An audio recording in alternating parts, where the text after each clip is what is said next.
பசவ தத்துவ சன்மார்க்கம் நேயர்கள் அனைவருக்குமே வணக்கம். இதுவரைக்குமே நம்ம சேனலில் ஆன்மீகம் சார்ந்து மற்றும் பக்தி சார்ந்த ஞானங்கள் கருத்துக்கள் எல்லாத்தையுமே நம்ம எல்லாமே தெளிவாக கேட்டு பார்த்துட்டு வந்துட்டு இருந்தோம். இதுவரைக்குமே நமக்கு எல்லாத்துக்குமே தெளிவான ஒரு ஞானத்தை கொடுத்த நம்ம சண்முக ஐயாவே இன்றைக்கும் நம்ம அரங்கத்துக்கு வரவேற்கிறோம். எல்லாரும் சார்பாக நம்ம ஐயாவை நம்ம வரவேற்கலாம். ஐயா வணக்கம். ஐயா வணக்கம்ண்ணா. வணக்கம். இதுக்கு முன்னாடி நம்ம மாயை பற்றி நிறைய பார்த்துருக்கோம். ஸோ நீங்கள் என்ன சொன்னீங்க அப்படின்னா, மாயை அப்படின்னா மாறுவதும் மறைகிறதும் தான் மாயை அப்படின்னு நீங்கள் சொல்லியிருந்தீங்க. ஸோ இப்போது எனக்கு ஒரு சின்ன சந்தேகம் என்ன அப்படின்னாயா, இப்போது இந்த உடல் இருக்குயா, இப்போ நான் சின்ன வயசில் பிறக்கும்போது ஒரு மாதிரி இருந்துச்சு, அப்படியே நான் வளர வளர உடல்லையும் நிறைய மாற்றம் ஏற்பட்டுட்டு வந்துட்டே இருக்கு. ஒரு வயசு எட்டினது பிறகு அந்த உடலானது மறையுது. ஸோ அப்படி இருக்கும்போது இந்த உடலானது அப்போ மாயை தானேயா? அந்த ஒரு சந்தேகத்துக்கு நீங்கள் தான் விளக்கம் கொடுத்தாங்க. இந்த உடல் மாயையா? அதாவது மாறுகின்ற மறைகின்ற எந்த ஒரு பொருளும் மாயையே. இந்த உலகத்தில் நிரந்தரமாக இருக்கிறது அந்த சிவம் ஒன்றே. சிவம் ஒன்று தான் இங்கே நிலச்சி நிற்கிது.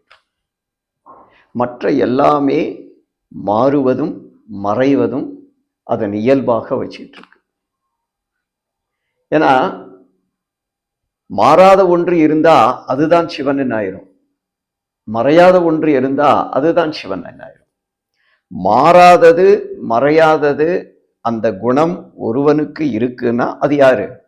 சிவன் மட்டும். அந்த சிவத்திற்கு மட்டுமே மாறுவதும் இல்லை மறைவதும் இல்லை. ஏன்னா அவன் எல்லாத்தையுமே ஆட்டி எல்லாத்தையுமே தனது கட்டுப்பாட்டில் வச்சுக்கிட்டு இருக்கான். அதனால இங்க எதுவெல்லாம் மாறுதோ மறையுதோ அத பெரியவர்கள் மாயை என்று கருதினார்கள். அதாவது அது நிரந்தரம் அல்ல, அறிஞ்சிக்கணும் அப்படின்னு. சரிங்க. இப்போ நம்ம இந்த உடல் மாயை தான், இது நிரந்தரம் அல்ல அப்படின்னு தெளிவா சொன்னீங்க. அப்போ இங்க நம்ம இந்த உடல்ல கொண்டு வந்ததுக்கான நோக்கம் என்னையா? இந்த உடல் எதுக்காக கொடுக்கப்பட்டிருக்கு? இது சிவனால தானே கருணிக்கப்பட்டிருக்கு. ஸோ இதோட நோக்கம் தான் என்ன, பர்பஸ் என்ன அப்படின்னு கொஞ்சம் சொல்லுங்க. இந்த உடலை அந்த சிவன் தான் கொடுத்துருக்கான். இந்த உடல் மாறுவதும் மறைவதும் ஆகவே இருக்கு அப்படின்னா அது ஒரு மாயையின் தாக்கத்துல தான் இந்த உடல் இருக்கு. ஆனா நம்ம புரிஞ்சுக்கணும், இந்த உடலை எதற்காக கொண்டு வந்தோம். இப்போ இந்த உலகத்துல கோடி கோடியான மனிதர்கள் வாழ்றாங்க. ஜீவராசிகளும் நிறைய இருக்கு, கோடிக்கணக்கில் ஜீவராசிகள் இருக்கு. இதுல மனிதன் சிறப்பானவன். ஏன் அப்படின்னா மனிதனை போல எந்த ஒரு விலங்கினத்திற்கும் நிமிர்ந்து நிற்கின்ற உடல் இல்லை. முதல்ல மனிதனுக்கு ஒரு பெரிய வரப்பிரசாதம் என்னன்னா அவன் நிமிர்ந்து நிற்கின்ற உடல் கொண்டவன். அவன் நிமிர்ந்து நிற்கிற உடல் கொண்டவன். அதனால அவன் அது ஒரு பெரிய வரப்பிரசாதம். விலங்கினங்கள் எல்லாம் 4 காலில் தான் நடக்கும், நம்ம நிமிர்ந்து நிற்கிறவங்க. இப்போ அப்படிப்பட்ட ஒரு மகத்துவமான அந்த உடம்பை கொண்டு வந்தும் அந்த உடம்பினுடைய யதார்த்தத்தை அறியாமல், எதுக்காக நம்ம கொண்டு வந்தோங்கிறது தெரியாமலேயே இந்த உலகத்துல நிறைய பேரு மாண்டு போகிறார்கள். எதுக்காக நம்ம இந்த உடல் கொண்டு வந்திருக்கோம், தெரித்து வந்திருக்கோம்? இறைவன் எதற்காக இந்த அற்புதமான உடம்பை கொடுத்திருக்காரு? அது மாயை, அதாவது மாறுவது மறைவது என்ற குணத்துல தான் இருக்கு. மாறுது மறையுது. ஆனா அந்த மாறி மறைகின்ற அந்த காலத்துல அது மறைவதற்குள்ளாக நம்ம அதை வச்சு என்ன செய்யணும், இது நிறைய பேருக்கு தெரியறதில்ல. யார் ஒருவர் இதை அறிந்து கொள்கிறாரோ அவர்தான் ஞானி. இந்த உடம்பினுடைய இயல்பை அறிந்து கொண்டு அதன்படி இந்த உடம்பை யார் பயன்படுத்துறாங்களோ அவரே ஞானி. அதற்கு நம்ம என்ன பண்ணணும்னா முதல்ல இந்த உடம்பை பற்றி அறிஞ்சிக்கணும். இப்போ உடம்பை பற்றி அறிவதுன்னா நீங்க என்ன நினைக்க கூடாதுன்னா மருத்துவம், அதுல போனா இந்த மருத்துவத்துல இந்த உடல் பற்றி எல்லாம் சொல்லி கொடுப்பாங்க இல்லையா, உடலியல் பற்றி, அப்படி அறிவது அல்ல. அப்படின்னா நிறைய மருத்துவர்கள் அதை அறிஞ்சு வச்சிருப்பாங்க. ஆனா அதையும் கடந்து தத்துவ ரீதியாக இந்த உடம்பை அறிஞ்சுக்கணும். மருத்துவம் இங்க நான் காணுகின்ற இந்த உடல் பற்றி தான், இதனுடைய இயக்கம், இது எப்படி இயங்குது, அந்த அளவுக்கு அது ஒரு எல்லை கட்டப்பட்டது, அதற்கு மேல தெரியாது. ஆனா இந்த உடம்பு அத்தோடு இல்லை, அது அதை கடந்து நிக்குது. ஏன்னா இந்த உடம்பிற்குள் உத்தமன் கோயில் கொண்டான் என்று அப்படின்னு பெரியவங்க சொல்றாங்க. உத்தமன் யாரு? இறைவன். இந்த உடம்புக்குள் அந்த இறைவன் கோயில் கொண்டுள்ளான். நம்ம சரண தந்தைகள் என்ன சொல்றாங்கன்னா, தேகமே தேவாலயம், இங்க வேற தேவாலயம் இல்ல, தேகத்தை காட்டிலும் சிறந்த தேவாலயம் இல்ல. அப்போ இதுவே தேவாலயம், நடமாடும் தேவாலயம். அப்படிப்பட்ட உன்னதமான ஒரு உடல் இது. வெறுமனே அப்படியே நம்ம நினைச்ச மாத்திரத்தில் அது விடல.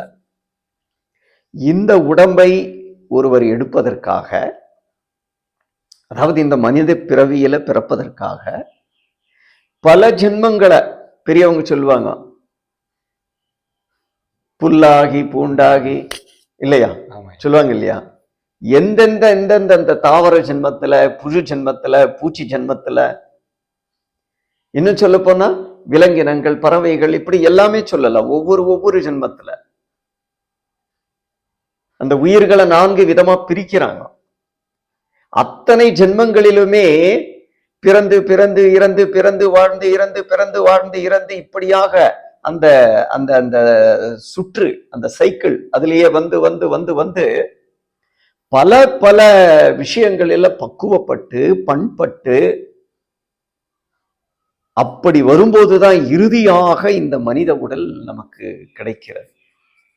இது பல கோடி ஜென்மங்களினுடைய தவம், பல கோடி ஜென்மங்களில நம்ம செய்த தவத்தின் வரம், தவத்தினால் பெற்ற வரம் அப்படின்னு நினைச்சு பாருங்க, எவ்வளவு உன்னதம் அப்படின்னு. அப்படி ஒரு உடலை நம்ம கொண்டு வந்திருக்கோம். ஆனால் இந்த உடலை வைத்து என்ன செய்யறது, இதனுடைய அற்புதம் என்ன, மகத்துவம் என்னங்கிறத அறியாமலேயே இங்க பலருடைய வாழ்க்கை முடிஞ்சு போயிருது. பலர் என்ன, மேக்சிமம் இப்படித்தான். ஏன்னா எல்லாருமே சம்சாரத்திலே சிக்கினால அதுலயே போயிருது. ஏன்னா இங்க 2 இருக்கு. இப்போ இந்த உலகத்தை படைத்த இறைவன் மேலோட்டமாக மாயா சக்தியை பரப்பி வச்சுட்டான். அதாவது மாறுவதும் மறைவதும் என்கிற குணத்தை வச்சுக்கிட்டான். அது மாயா சக்தி. எல்லாமே மறைந்து மாறி வந்தாலும் ஒவ்வொரு வஸ்துக்குள்ளும் ஒரு அற்புதம் இருக்கிறது. அந்த அற்புதத்தை நம்ம அதன் உள்ளுக்குள்ள போய் நம்ம அதை தேடி கண்டுபிடிக்கிறது. நம்ம மேலோட்டமாக இருக்கின்ற விஷயத்திலேயே நம்ம காலத்தை கழிச்சிடறோம். எந்த ஒரு விஷயத்தை எடுத்து பாருங்க, அதுக்குள்ள ஒரு அற்புதம் இருக்கு. அந்த அற்புத நிலை, அந்த அந்த ஒரு அறிவின் மூலமாக அதை சிந்திச்சாதான் அதை நம்ம அந்த அற்புதத்தை அறிய முடியும். ஆனா ரொம்ப ரொம்ப எண்ணிடத்தக்கவர்கள் தான் என்ன பண்றாங்கன்னா, அந்த ஞானத்திற்கு உள்ள போறாங்க. நான் ஏற்கனவே பல வீடியோஸ்ல சொல்லியிருக்கேன், இந்த பிரபஞ்சத்தை நானும் நீங்களும் பார்க்கிற கண்கள் வேறு, ஞானிகள் அனுபாவிகள் பார்க்கின்ற கண்கள் வேறு. அவங்க கண்களே வேறு. அவங்க அந்த அறிவோட அந்த அற்புதத்தை பார்க்கிறாங்க. அவங்க அந்த அற்புதத்தை பார்க்கிறாங்க. அப்படிப்பட்ட அந்த அற்புதத்தை கண்டறிந்து அந்த அற்புதத்தோடு சம்பந்தம் வைக்கிறாங்க அவங்க. அதனால அவங்களை ஞானிகள் அப்படின்னு சொல்றோம். அப்படின்னா என்ன அர்த்தம்னா, அவங்களுக்கு இந்த உலகத்தை பார்க்கின்ற இந்த உலகத்தை பற்றிய அவர்களுடைய அறிவு வேறுபட்டது, நம்மளை விட வேறுபட்டது. அவங்க அறிஞ்சு வச்சிருக்கிறது வேற. அதாவது அவங்க நிஜத்தை அறிஞ்சிருக்காங்க. உள்ளுக்குள்ள இருக்கின்ற அந்த அந்த உண்மை பொருளை அவங்க அறிஞ்சு வச்சுட்டாங்க. நம்மளால அதெல்லாம் அறிஞ்சிக்க முடியல. காரணம் என்னன்னா ஞானத்தின் குறைபாடு. நமக்கு ஞானம் இருந்த மாதிரி இல்லாத மாதிரி இருக்கு. ஞானம் இல்லாம இருந்தா கூட பரவாயில்ல, ஒன்னா இல்லாம ஆயிரணும், இல்லைன்னா முழுசா இருக்கணும். நம்மள மாதிரி அறிஞ்ச மாதிரி அறியாத மாதிரி இருந்தா அது மிகுந்த அபாயம். அது மிகுந்த அபாயம், அது வெரி டேஞ்சர். அது அப்படி இருக்கிறதுனால நமக்கு உண்மையும் புரியறதில்ல, பொய்யும் புரியறதில்ல. நான் உண்மையா பொய்யாங்கிறதும் புரியுதில்ல, எது உண்மை எது பொய்யுங்கிறதும் புரியுறதில்ல. வாழ்க்கை ஒரு விடுகதையாவே போயிருது. சரிங்களா? அதனால இந்த உடம்பு என்பது அது பார்க்கறதுக்கு, நான் அங்க சொன்ன மாதிரி தான், இது பார்க்கறதுக்கு மாயையால் போர்த்தப்பட்ட ஒன்று, மாயையால் போர்த்தப்பட்ட ஒன்று. இது மாறுது மறையுது நம்ம பார்க்கிறோம். ஆனால் இதற்குள்ள ஒரு உத்தம பொருள் இருக்கிறது. அது சொன்னோம் இல்லைங்களா, உத்தம பொருள் இதுக்குள்ளே இருக்கு. உத்தமன் கோயில் கொண்டிருக்கின்றான். அந்த உத்தமனை அறியணும்னா இது அவசியம். அந்த உத்தமனை நம்ம அறிஞ்சுக்கணும்னா இது அவசியம். அப்படின்னாங்க அதை அறியறதுக்காக தான் இந்த உடலே, அதை அறியறதுக்காகத்தான் அவன் கொடுத்ததை அவனை அறியறதுக்காகத்தான், அவனை அறியறதுக்காகத்தான் அவன் அதை கொடுத்தான். அவனை அறிவதற்காகத்தான் அவங்கிட்ட இருந்து இதை வாங்கி வந்தோம். எப்படி இருந்து? தவம் புரிந்து வாங்கி வந்தோம், வரமாக பெற்று வந்தோம். ஆனா இங்க வந்துட்டு எப்படி இருக்கும்? எல்லாத்தையும் மறந்துட்டோம். எல்லா மனிதர்களும் ஞானிகளோ? இல்லை, இல்லை. அந்த உருப்பொருளை, அந்த கருப்பொருளை அறியணும். அதற்காக தான் இந்த உடல் கொடுக்கப்பட்டிருக்கு. இங்கே மாறுகின்ற மறைகின்ற ஒன்றுக்குள்ள மாறாத மறைகின்ற ஒன்று உண்டு. இதுதான் இந்த உலகத்தின் தர்மம். நீங்க எதை எடுத்து பார்த்தாலும் சரி, இந்த உலகத்துல எந்த ஒரு வஸ்து எடுத்தாலும் சரி, இறைவன் நீக்கமற நிறைந்திருக்கின்றான். அதுபோல இங்க படைக்கப்பட்ட ஒவ்வொரு வஸ்துக்குள்ளுமே அவன் முழுமையாக அடங்கி இருக்கிறான். அப்படின்னா இந்த தேகத்திற்குள், இந்த உடலுக்குள்ளும் அவன் முழுமையா இருக்கிறான். அவனுக்கு மாற்றம் இல்லை, மறைவதும் இல்லை. அந்த மாற்றம் இல்லை, மறைவதும் இல்லாத அந்த அந்த இறைப்பொருள் இந்த மாறுகின்ற மறைகின்ற இந்த உடலுக்குள் தன்னை பூரணமாக வச்சிட்டு இருக்கு, பூரணமாக வச்சிட்டு இருக்கு. இந்த சத்தியம் அறியாம மனிதர்கள், இன்னும் சொல்ல போன மனிதர்கள் பல நிலைகளை விலங்கினங்களை போல கூட வாழ்றாங்க. என்ன நினைச்சிட்டாங்கன்னா இது ஒரு போக வஸ்து, இது ஒரு போக வஸ்து. இதை வச்சு நான் என்ன பண்ணணும்னா, இந்த உலக இன்பங்கள் இருக்கு இல்லையா, உலகத்துல சாப்பிட்றது, குடிக்கிறது, சாப்பிட்றது, தூங்குறது, இன்னும் வேற வேற இங்க கேளிக்கைகள் எல்லாம் இருக்கு பாருங்க. அந்த கேளிக்கைகளை எல்லாம் அனுபவிக்கிற ஒரு வஸ்து இது. இது இருந்தா நான் அதெல்லாம் அனுபவிக்கிறேன். பெரும்பான்மையோர் அதே ஒரு மனநிலையில தான் இருக்காங்க. அதாவது இந்த உடல் அனுபவிக்கிறதுக்காக தான் கொடுக்கப்பட்டிருக்கு. சோ இருக்கிற வரை ஃபுல்லா இதை அனுபவிச்சு இதை என்ஜாய் பண்ணா இந்த எல்லா சுகத்தையும் அடையணும் அந்த ஒரு இதுலதான் இருக்காங்க. அதாவது சாமானிய இன்பத்திற்காக அலைகிறாங்க, சிற்றின்பம் சொல்லலாம், சிற்றின்பத்திற்காக. ஆனா பேரின்பம் ஒன்று உண்டு. இந்த உடலை வச்சு அந்த பேரின்பத்தை நம்ம அடைய முடியும். இதுல இன்னொன்னு நம்ம நினைச்சுக்கணும்னா, அப்படி ஒரு பேரின்பத்தை அடையணும்னா நம்ம சந்நியாசம் மாதிரி துறவரம் பூண்டு எல்லாத்தையும் விட்டுட்டு, கூட்டம் குடும்பம் எல்லாத்தையும் விட்டுக்கிட்டு, சொத்து பத்து எல்லாம் விட்டுக்கிட்டு நம்ம எல்லாம் காட்டுக்குள்ள மலைக்குள்ள போகணுங்கிறது அல்ல, அதுவும் அல்ல. ஞானிகள் அதை சொல்லவே இல்லை. நம்மை போல இல்லறத்துல இருந்துகிட்டு குடும்பத்தோட வாழ்ந்துகிட்டு நம்ம எந்த வாழ்க்கை நெறிமுறை நியதி என்னவோ அந்த நியதியில நம்ம இருந்தாலே போதும், அந்த நியதியில நம்ம வாழ்ந்தாலே போதும். அந்த ஞானத்தை புரிஞ்சுக்கிட்டு அந்த ஞானத்தின் வழியில நம்ம செயல்பட்டாலே போதும். நம்ம அந்த உருப்பொருளை, கருப்பொருளை நம்ம என்ன பண்ணலாம்? அறிஞ்சிக்கலாம். சரிங்களா? சரி. என்ன இங்கே உலகம் இந்த உடலை வச்சு நிறைய இன்பத்தை நம்ம அனுபவிக்கணுங்கிறதுனால எல்லோருக்குமே எழுந்தது முதல் படுக்கிற வரைக்கும் ஒவ்வொரு நாளும் ஒரே அந்த உடல் மீதான எண்ணங்களே. இந்த உடலை காப்பாற்றணும், உடலை காப்பாற்றணும், உடலை காப்பாற்றணும், ஒரே போராட்டம்.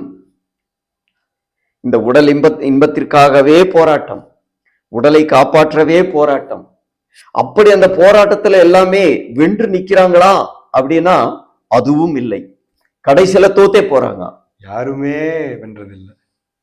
ஏன்னா அந்த மாயையோட நீ போட்டி போட்டு வெல்ல முடியாது.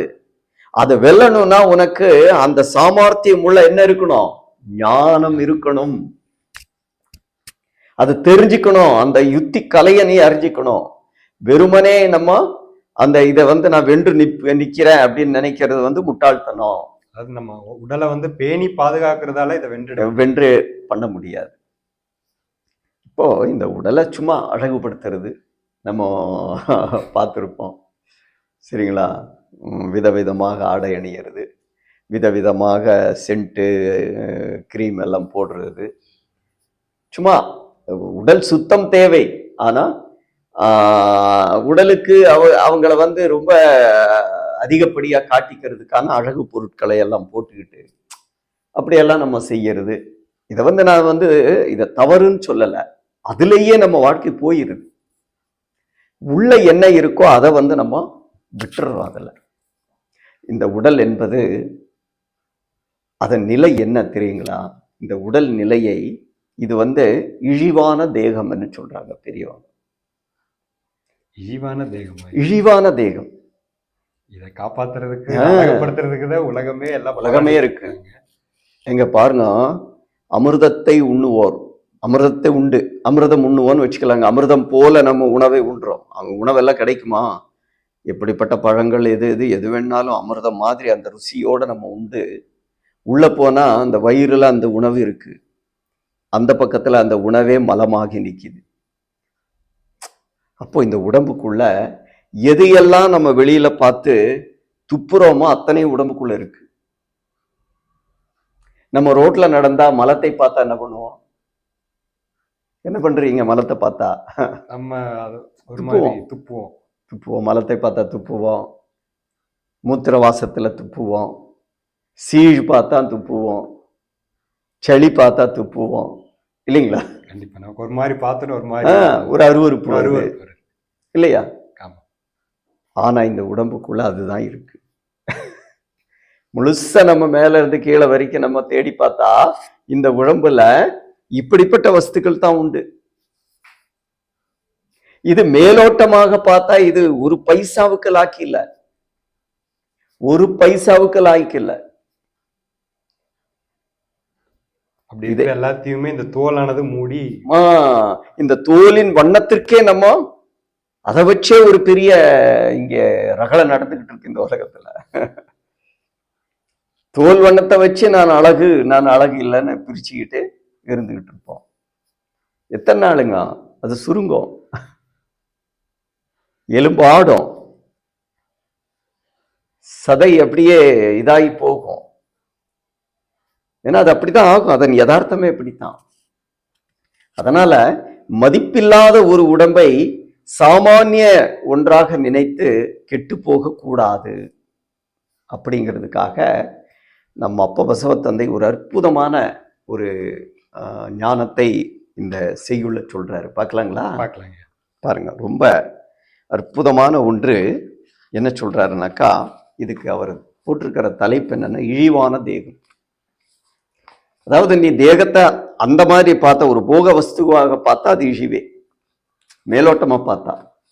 அதே சமயத்துல ஞானத்தோட பார்த்தா அந்த உத்தமன் குடிகொள்கின்ற கோயில். இதை கோயிலாக்கணுமா இல்லை இழிவாக்கணுமாங்கிறது யார் கையில் இருக்கு? நம்ம கையில்.